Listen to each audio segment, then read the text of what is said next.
Speaking of the launch of new consoles, obviously Sony has their own plans as well. I found this article about how they're going to limit the early consoles because there could be some kind of supply shortage. There certainly has in the past that has driven the price of these things up on the secondary market. I've been a beneficiary of that. I was one of those hoarders as a 17-year-old or whatever it was with previous generations.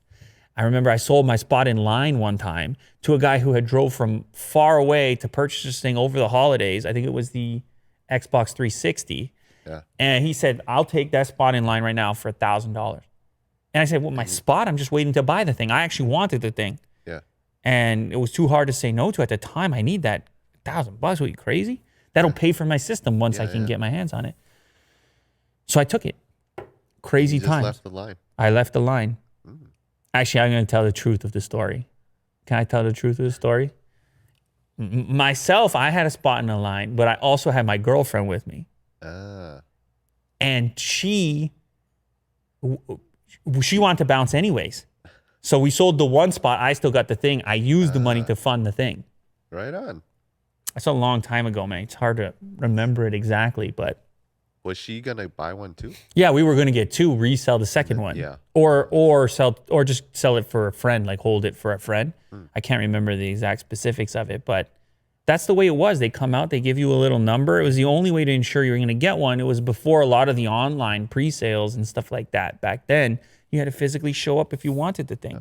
Anyway, some news with the PS5 launch. They are apparently, based some Reddit dudes found some code for an upcoming website where that seems to indicate that once the PS5 goes on sale, it's going to have some limitations per household, where it's only going to be one per household, and you're going to have to select between the two. You can't buy like one of each, the digital version and the disc version.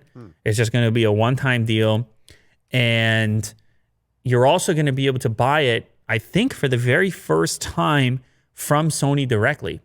That there will be an actual PlayStation 5 site set up. You can just order it from them, pre-order it from them. I mean, obviously, it's going to be everywhere you would typically find it. It's going to be on your Amazon. It's going to be on your Best Buy. It's going to be in the places you would normally find it. But where in the past, Sony would rely on those places exclusively, they're going to let you buy it from them directly, which is a shift. I mean, that's, again, according to some of this code that was uncovered. How do they know, like, per household? A shipping address. Shipping address. Yeah, shipping address, because shipping address is tied to your credit card as well. So unless you want to get a bunch of credit cards and alternative addresses set up, which would probably be too much of a hassle for you, buy multiple units, this will do two things. It'll ensure that they can better predict and sort of move the inventory around and make sure people get their hands on it.